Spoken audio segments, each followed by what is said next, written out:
What's up, guys, and welcome to the weekly Q&A. I got a lot of questions this week about the Star Wars Rebels finale, so if you haven't seen it yet and you want to, this is your spoiler warning. But our first question comes from Kyle Hughes, who asks if the Star Wars Rebels finale contradicts Return of the Jedi, specifically Yoda's line about Luke being the last of the Jedi. Well, we do know that both Ezra and Ahsoka survived the events of Star Wars Rebels, so how could Luke be the last Jedi if they're both around? Let's start with Ezra, who I think is technically not a Jedi because he was just trained by Kanan. He was never officially knighted or anything like that. And also, even if we were to consider him one, because I think that's just a technicality, nobody knows where he is. And I think that's including Yoda. He sent himself off to who knows where with Thrawn, thanks to the Purrgil and their hyperspace abilities. No one knows where he is, so Yoda basically can't count on him as a Jedi Knight. As for Ahsoka, she herself has claimed that she is no Jedi. And again, I think that's kind of a technicality, so I would say that we have no idea what happened to her after the events on Malachor. We know she survived her duel with Darth Vader, but then, again, Yoda might not even know that she's out there. She may have been stuck on Malachor for the entirety of the Galactic Civil War, and she only showed up after the end because she finally escaped. Maybe she found some way through the world between worlds. We don't know. The truth is, we just don't know. So I'm going to assume that no, Star Wars Rebels did not contradict Return of the Jedi, at least as far as Yoda knew. He didn't know that Ahsoka was alive. He didn't know where Ezra was. So in his mind, Luke was the last of the Jedi. And we are just going to have to wait and see what their actual fates are, what actually happened to them in between the events of the Star Wars Rebels finale and post Return of the Jedi. Anthony Sardinas and a lot of people, frankly, want to know when Kanan and Hera had a child, how it all worked out. Anthony specifically wanted to know just when they had time to do it because they only just admitted to each other that they loved each other before Kanan died, like moments before. Well, it turns out that you don't have to love each other in order to have a child. I think that they both did love each other. It's just that Hera had so much occupying her mind that she didn't say the words out loud to Kanan until right before he died. But clearly they loved each other. There was something going on between them for the entirety of the series. They were attracted to each other from day one. In the book A New Dawn, Kanan liked Hera and he was after her. In Star Wars Rebels Season 1 and even the little animated shorts that took place before Season 1, you could see that there was something going on between them. We just didn't actually see an on-screen kiss until Season 4. We didn't see them actually admit out loud that they loved each other, specifically Hera. I kind of think that Kanan told her often that he loved her and she just kind of put it off, but he knew, you're like, yeah, I know that you really do love me. I just think that it's stuff that happened off screen, and there was plenty of time for them to actually make a baby. Kurt Wedden asks if the end of Star Wars Rebels could set us up for some sort of Thrawn trilogy situation where Grand Admiral Thrawn would still be Grand Admiral Thrawn, but Ezra would take the place of Joruus C'baoth. I don't really see that personally. I think that Ezra and Joruus are completely separate characters. I think that a lot has been done to separate the canon Grand Admiral Thrawn from his Legends iteration. Not so much in his characterization, but more the events that happened to him. I mean, we already know that Rook is dead.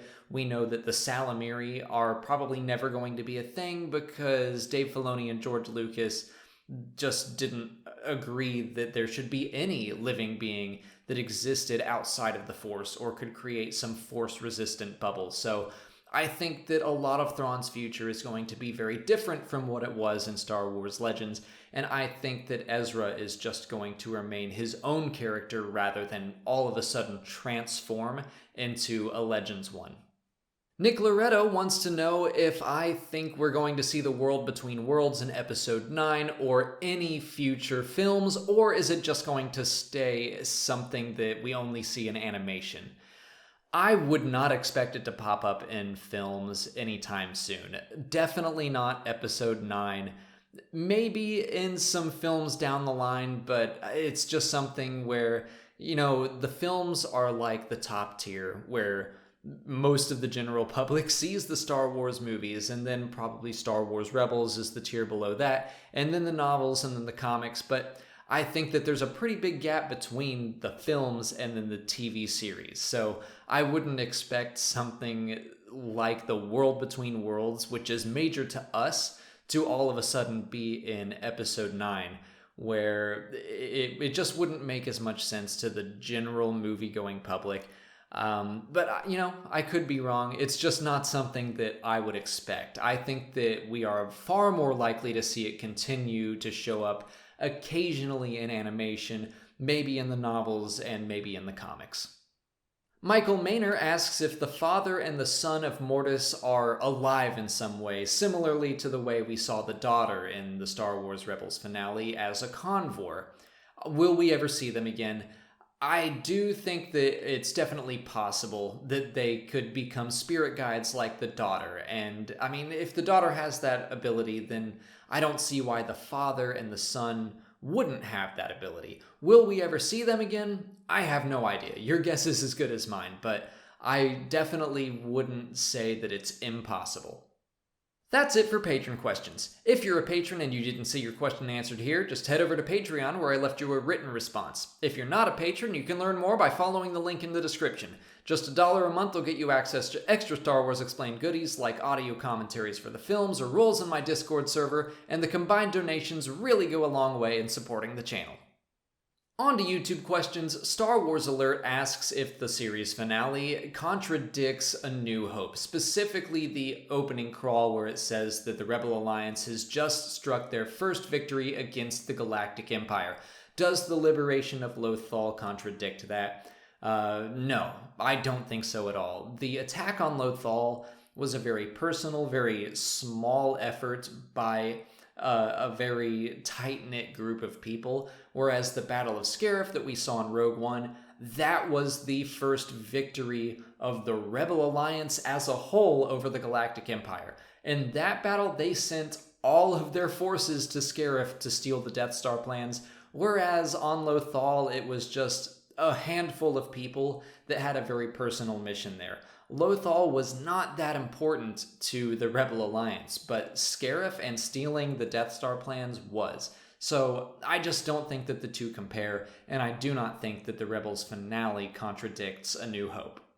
Elemental Jedi asks why Ahsoka didn't use the time portal, or the world between worlds, to save Anakin before he fell to the dark side. It's because that's just not how the world between worlds works, as far as I understand it. I think that it does offer a chance to view things and to change things the way that Ezra was able to affect the past, but the way I see it is that whatever we have seen happen, there is no changing that. We never saw Vader kill Ahsoka, so in my mind, when Vader went to strike her down, Ezra always took her away. There is no alternate reality where Ahsoka died. In every single timeline, Ezra was there to pull her out. This isn't like a multiverse thing, at least not in my mind. I don't see the world between worlds as an actual time travel thing. It's more of a way to view echoes of the past and visions of the future, if you will. But since we saw Anakin fall to the dark side and slaughter younglings and then be beaten by Obi-Wan, there is no going back and changing that, because if Ahsoka had gone back and changed that, Anakin never would have fallen in the first place. We never would have seen all that happen. So basically what I'm saying is that it's impossible for her to do that. The High Ground wants to know why X-Wings and Y-Wings and A-Wings and B-Wings are all named after letters of the alphabet that do not appear in Arabesh. Well, the boring answer to that is that they were all named before Arabesh was ever created, and they were named because the X-Wings looked like X's and the Y-Wings looked like Y's, and that was just kind of cool. If you go back and you watch the original theatrical cut of Star Wars, there is English written in there, and they swapped it out for Arabesh in the special edition, but that's all there is to it, is that Aurebesh wasn't created for the first Star Wars film. Now, the in-universe reason would be that there are more alphabets than just Aurebesh. There are more languages than just basic. So I would guess that in one of those alphabets, there is an A and a B and an X and a Y and so on. And that's what those ships are named after.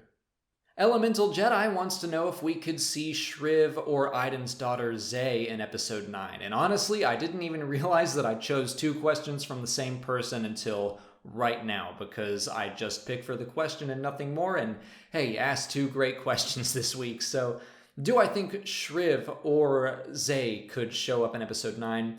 I really doubt it. I wouldn't say it's impossible. I am always for alien cameos, especially because I think that's pretty easy. You can just slap a Duros head on any actor and put him in a similar costume, and all of a sudden, hey, that's Shriv. Or if we're in an Imperial scene, just paint a guy blue, put him in the background, give him red glowing eyes, and it's like, hey, is that Thrawn? Like, alien cameos I find to be very possible. So I think that seeing Shriv in Episode 9 is far more likely than seeing Zay. But I wouldn't count Zay out either. I just don't think that either are likely, because I don't think that either are going to be integral to the story. If they're involved at all, it's going to be a cameo and nothing more, just for the hardcore fans that played the Battlefront 2 campaign and that would be very excited to see it. Most of the movie-going public are not going to see Shriv or Zay and be excited about it. It would just be a handful of us, so I don't see it being a major part of the plot in any way. Cam ID 52 asks why nobody bothered to stop Luke at the end of Return of the Jedi as he was dragging Darth Vader's almost lifeless body across the Death Star floor, and then he stole an Imperial shuttle. At that point in time, I think every Imperial on the Death Star was only out to save themselves. They didn't care about Darth Vader, they didn't care about the Emperor, they knew that the Death Star was gonna blow, and they just wanted to save their own skins. And, I mean, we saw something similar in The Force Awakens. When Starkiller Base was about to explode, Hux abandoned his own people without a word, and then, like, an officer tried to leave, and another officer was like, stay at your post, and he was like, no, it's hopeless. This station is gonna explode. We all have to get out of here. Even Hux is gone. I think at that point, when the Death Star or Starkiller Base is gonna blow up, all of the bad guys just kind of go into self-preservation mode, and they all want to just save themselves. That's all the time I have for questions today. If you want to leave a question for next week's video, just leave it in the comments below, or sign up for Patreon to join our weekly Q&A discussion. If you haven't already, please like this video, subscribe to the channel, and follow me on Twitter, Instagram, and Facebook. As always, thanks for watching, and may the Force be with you.